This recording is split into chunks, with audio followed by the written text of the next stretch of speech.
আমরা চাইছি যে বিশেষ করে এই চলতি যে পার্লামেন্টের অধিবেশন চলছে গত 22 জুলাই থেকে, এটা চলবে 13 অগস্ট পর্যন্ত।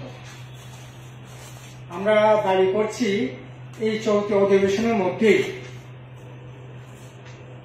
দীর্ঘদিনের ধরে যে দাবি নিয়ে আমরা আমাদের রাজ্যে লড়াই করছি এবং কেন্দ্রের সরকারও কয়েকবার দৃষ্টি আকর্ষণ করবার চেষ্টা করা হয়েছে।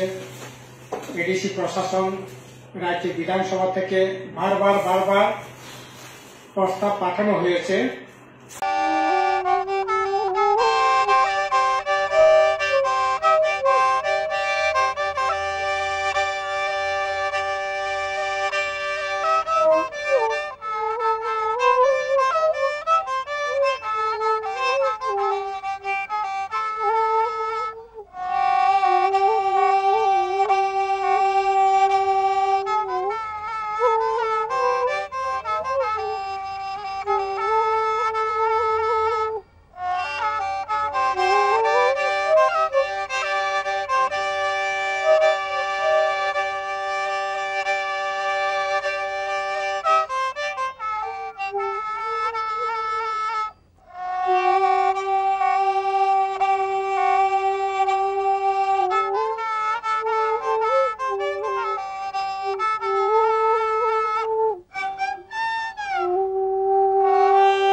সেটা হচ্ছে বর্তমানে এটা সংবিধানের 125তম সংবিধান সংশোধনী বিল আকারে এটা পার্লামেন্টে আছে।